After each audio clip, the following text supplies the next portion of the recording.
દાળ ચોખા પલાળ્યા વગર, આથો લાવ્યા વગર, કલાકોનો રેસ્ટ આપ્યા વગર એક જ પ્રીમિક્સ બનાવીને 15 મિનિટમાં એકદમ ટેસ્ટી ઢોસા તૈયાર થઈ જશે. તો આ જ રીતે ઘરે બનાવજો અને વિડીયોને લાઈક આપી રૂપલ્સ ટેસ્ટી ટ્રીટ્સને સબસ્ક્રાઇબ જરૂર કરજો. Happy cooking, enjoy eating. 2 મહિના સુધી ટકી શકે તેવું આજે આપણે ઢોસા ઇડલીનું પ્રીમિક્સ બનાવીએ. ફ્રેન્ડ્સ, તેના માટે આપણે જોઈશે પરફેક્ટ અને સચોટ માપ, તો એકદમ મસ્ત ઢોસા તૈયાર થશે. તેના માટે આપણે અડધો કપ એટલે કે 125 ગ્રામ જેટલી અડદની દાળ લીધી છે અને 2 ટેબલસ્પૂન જેટલી ચણાની દાળ લીધી છે. હવે ફ્રેન્ડ્સ, દાળ ઉપર હંમેશા કેમિકલ પ્રોસેસ થયેલી હોય છે, તો અત્યારે આપણે દાળને ધોતા નથી તો સરખી લૂછી લઈને ઉપયોગમાં લેશું. આવું કરવાથી દાળ આપણી એકદમ સરસ ચોખ્ખી થઈ જશે. આપણે થોડી મસળી અને લૂછી લેવાની. ફ્રેન્ડ્સ, તમને કોઈ કાળી દાળ દેખાય તો તમારે આ ટાઈમે તેને કાઢી લેવાની. હવે આપણે દાળને શેકવાની છે. તેની માટે આપણે એક પેન લીધું છે. તેની અંદર આપણે જે દાળ ક્લીન કરી તે લઈએ. ગેસની ફ્લેમ ચાલુ કરીને એકદમ સ્લો તાપ રાખ્યો છે. આ બંનેને આપણે થોડી ગરમ થાય અને કડક થાય તેટલી શેકીએ. આપણે તેનો કલર ફ્રેન્ડ ચેન્જ નથી કરવાનો, આપણે તેનું મોઇસ્ચર ઓછું થાય તેટલું જ કરવાનું છે. ફ્રેન્ડ્સ, આવી રીતે દાળ જ્યારે આપણે શેકીને વાપરીએ ને તો પ્રીમિક્સ આપણું લાંબો સમય સુધી ટકે. જો આમાં મોઇસ્ચર એટલે કે ભેજનું પ્રમાણ હોય ને તો આપણું પ્રીમિક્સ બગડી જશે. અને ફ્રેન્ડ્સ, આપણને જ્યારે ઢોસા ખાવાનું મન થાય તો આવા પ્રીમિક્સવાળા ઇન્સ્ટન્ટ ઢોસા હોય તો આપણને કરવામાં ખૂબ જ ઇઝી પડે. ફ્રેન્ડ્સ, આપણે એક જ વાર મહેનત કરી અને બનાવી દઈશું તો 2 થી 3 મહિના સુધી આપણે ઢોસાને એન્જોય કરી શકશું. હવે દાળને શેકાતા અપ્રોક્સ 5 મિનિટ જેટલો સમય થઈ ગયો છે, તો આપણે તેની અંદર 75 ગ્રામ જેટલા બટેકા પૌવાના પૌવા એડ કરીએ છીએ. 1/4 કપ એટલે કે 75 ગ્રામ જેટલા પૌવા છે. ફ્રેન્ડ્સ, પૌવા એડ કરવાથી આપણા ઢોસાનું ટેક્સચર એકદમ મસ્ત આવશે. આપણે દાળ સાથે જ પૌવા એડ ના કર્યા કેમ કે પૌવા બહુ જલ્દી લાલ થઈ જશે અને દાળને શેકાતા થોડો ટાઈમ જાય, તો આપણે થોડી દાળ શેકાય પછી જ પૌવાને એડ કરવાના. બીજી 4 મિનિટ જેવું દાળને શેકાતા થઈ ગયું છે ને તમે પૌવા હાથમાં લઈને તોડશો ને તો સરસ રીતે તે તૂટી પણ જાય છે. તો અત્યારે પરફેક્ટ શેકાઈ ગયું છે. હવે આપણે 1 ટીસ્પૂન જેટલા મેથી દાણા એડ કરીએ. ફ્રેન્ડ્સ, આપણે અત્યારે આથો લાવ્યા વગર તૈયાર કરીએ છીએ ઢોસા, પણ તેનો ટેસ્ટ એકદમ આપણે જ્યારે આથેલા ઢોસા બનાવતા હોય ને તેવો જ બનશે. આપણે મેથીને સૌથી લાસ્ટ એડ કરવાની કેમ કે જો વધારે શેકાય ને તો તેની કડવાશ લાગે. બસ, હવે આપણે ગેસની ફ્લેમ બંધ કરી દઈએ છીએ અને મિશ્રણને એક બાઉલમાં કાઢી લઈએ. હવે દાળના મિશ્રણને આપણે એકદમ ઠંડુ થવા દઈએ. હવે આપણે તે જ પેનની અંદર દાળથી ડબલ લોટ એટલે કે અડધો કપ અડદની દાળ હતી તો આપણે 1 કપ જેટલો એટલે કે 250 ગ્રામ જેટલો ચોખાનો લોટ લઈએ છીએ અને 1/4 કપ એટલે કે 75 ગ્રામ જેટલો રવો એડ કરીએ છીએ. અત્યારે મેં ઝીણો રવો જ એડ કર્યો છે. આ બંનેને આપણે 1-2 મિનિટ શેકી લઈએ જેથી તેમાં પણ ભેજનું પ્રમાણ હશે તો તે નીકળી જશે. ફ્રેન્ડ્સ, આ પ્રીમિક્સ બનાવવું પણ એટલું જ ઇઝી છે. તમે લોટ તૈયાર લઈ શકો છો. ઇનકેસ ફ્રેન્ડ્સ તમારે લોટ તૈયાર નથી મળતો તો તમે ઘરે જ મિક્સરમાં ચોખાને દળી અને લોટ તૈયાર કરી શકો છો. આને આપણે 1 થી 2 મિનિટ માટે જ શેકવાનો છે ફ્રેન્ડ્સ, વધારે નહીં. તમે આમ અડો અને તમને સરખો ગરમ લાગે તેટલો જ આપણે લોટને શેકીશું. હવે આપણો લોટ અને રવો પણ સરસ શેકાઈ ગયો છે, તો આપણે ગેસની ફ્લેમ બંધ કરી આને પણ થોડું ઠંડુ થવા દઈએ. દાળનો આપણે ફાઇન પાવડર બનાવીએ. હવે આ પાવડરને આપણે એકવાર ચાળી લઈએ. ઘણીવાર કેવું થાય ફ્રેન્ડ્સ કે કોઈ દાળ આખી રહી ગઈ હોય તો તે ના રહે તેની માટે આપણે તેને ચાળી લેવાનું. તમે જોઈ શકો છો આપણે ગ્રાઇન્ડ કર્યું છતાં પણ આટલા પાર્ટિકલ્સ રહી ગયા હતા. આપણે ચોખા અને રવાને પણ એકવાર ગ્રાઇન્ડ કરી લઈએ. ફ્રેન્ડ્સ, તમને થશે કે ચોખાનો લોટ ફાઇન જ છે પણ આપણે જે રવો એડ કર્યો છે ને તેમાં દાણા છે, તો આપણે તેને પલળવા માટે પછી વધારે બેટર બનાવતી વખતે રેસ્ટ આપવો પડશે. તે ઓછો રેસ્ટ આપીને તૈયાર થાય તેની માટે અત્યારે આપણે એકવાર ગ્રાઇન્ડ કરી લઈએ. તેને પણ આપણે ચાળી લઈએ. હવે આપણે લોટની અંદર 2 TSP જેટલું મીઠું એડ કરીએ છીએ.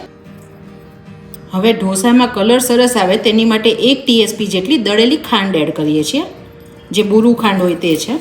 હવે ઢોસા બન્યા પછી બિલકુલ ચવડ ના થાય તેની માટે અડધી TSP જેટલો આપણે ખાવાનો સોડા એડ કરીએ છીએ. આ બધું આપણે સરખું મિક્સ કરી દઈએ. તમે એકવાર મિક્સરમાં બધી વસ્તુ નાખી અને એકવાર ગ્રાઇન્ડ કરશો તો બધું સરસ મિક્સ થઈ જશે. જ્યારે દાળ ચોખા પલાળવાનો ટાઈમ ના હોય અથવા ભૂલી ગયા હોય ને ઇન્સ્ટન્ટ ઢોસા ખાવા છે તો આ બેસ્ટ ઓપ્શન છે. હવે આપણે પ્રીમિક્સને એક એરટાઇટ જારમાં ભરીએ. અત્યારે જાર એકદમ કોરી હોય ફ્રેન્ડ્સ તેવી લેવાની. બિલકુલ પાણીનો ભાગ તેમાં ના હોવો જોઈએ. આ પ્રીમિક્સને આપણે ફ્રીજની અંદર 2 મહિના માટે સ્ટોર કરી શકીશું. હવે આપણે પ્રીમિક્સમાંથી 1 કપ જેટલો લોટ લીધો છે. તેની અંદર 3 ચમચી જેટલું દહીં નાખીએ છીએ. 3 TBSP છે. હવે આ બધું આપણે સરસ મિક્સ કરીએ. પહેલાં ફ્રેન્ડ્સ, આપણે મીઠું ને બધું જ નાખ્યું છે, તો આપણે બીજું અત્યારે કશું એડ કરવાની જરૂર નથી. હવે જરૂર પ્રમાણે પાણી નાખતા જઈ અને આપણે બેટર બનાવીએ. અત્યારે મેં 1 ગ્લાસ એટલે કે 200 ml જેટલું પાણી લીધું છે. લાસ્ટમાં હું તમને કહું કે મેં કેટલું પાણી વાપર્યું. સેમ ઢોસા બેટરની કન્સિસ્ટન્સીનું બેટર આપણે બનાવવાનું છે. ફ્રેન્ડ્સ, આના સિવાય મેં ઘણા બધા ઢોસા, સાંભાર બધી રેસીપી ચેનલ પર બતાવેલી છે, તો તમે તેના વિડીયોઝ પણ જોઈ શકો છો અને લિંક મેં ડિસ્ક્રિપ્શન બોક્સમાં આપી છે. બિલકુલ લમ્સ ના રહે ફ્રેન્ડ્સ, તેવું બેટર આપણે બનાવવાનું છે. ફ્રેન્ડ્સ, તમારા પાણીનો આધાર ચોખા જે રીતે પાણી શોષશે તેના પર પણ રહેશે, તો તમારે થોડું વેરિએશન પાણીમાં આવી શકે છે. પહેલેથી ફ્રેન્ડ્સ બહુ પાણી એડ કરી દેશું ને તો લમ્સ બહુ વધારે બનશે અને આપણને બેટર બનાવવામાં ખૂબ તકલીફ પડશે.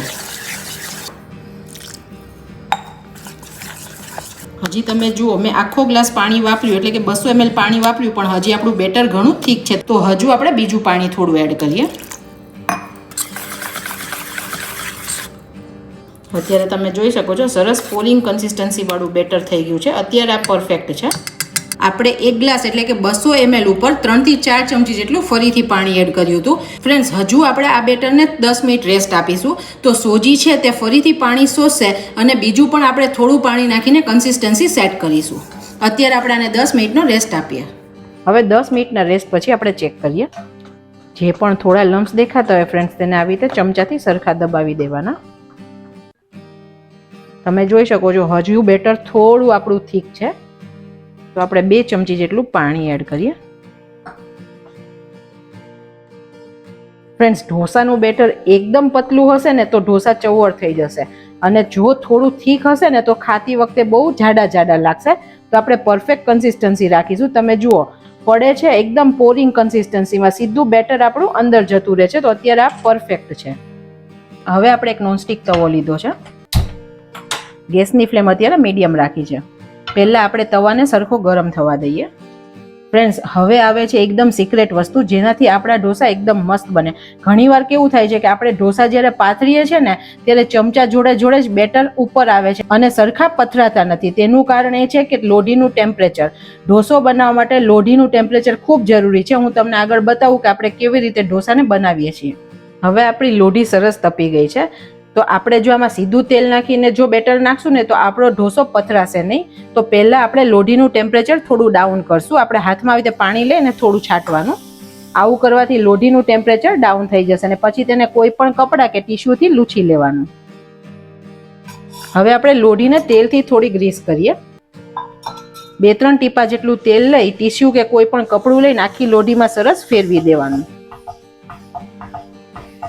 હવે આપણે 1 ચમચાથી 1.5 ચમચા જેટલું બેટર લઈએ અને તેને અંદરથી બહારની સાઈડે ફેરવતા આવીએ. આપણે અંદરથી આવી રીતે ચાલુ કરી અને બહારની સાઈડ ફેરવવાનું છે. એકદમ સરસ રીતે ફ્રેન્ડ્સ ઢોસો પથરાઈ રહ્યો છે.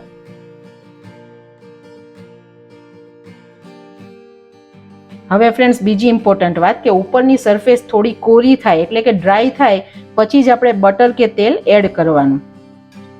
અત્યારે આપણે તેલ નાખીએ છીએ. તમે બટરથી પણ બનાવી શકો છો. બધી સાઈડ્સથી તેલ નાખવાનું અને વચ્ચે પણ થોડું તેલ સ્પ્રેડ કરવાનું. હવે આપણે લોઢીને થોડી ફેરવવાની, કેમ કે આપણું ગેસનું બર્નર તે લોઢીના પ્રમાણમાં નાનું હોય તો બધી જગ્યાએ સરખો ઢોસો ના શેકાય. અંદર સરસ કાણા પડી અને જાળી પણ સરસ પડી છે. ઉપરથી થોડો ડાર્ક ગોલ્ડન થાય ત્યાં સુધી આપણે તેને થવા દેવાનું. આપણે થોડું બટર પણ એડ કરીએ છીએ. તમે જોઈ શકો છો એકદમ સરસ ગોલ્ડન કલર આવ્યો છે અને એકદમ મસ્ત ઢોસો તૈયાર થયો છે. ફ્રેન્ડ્સ, બધા ઢોસામાં આપણે સેમ પ્રોસીજર રિપીટ કરીશું. પહેલા લોઢીનું ટેમ્પરેચર ડાઉન કરવાનું, થોડું તેલ નાખી અને લોઢીને ગ્રીસ કરવાની, પછી જ આપણે ઢોસાને પાથરીશું.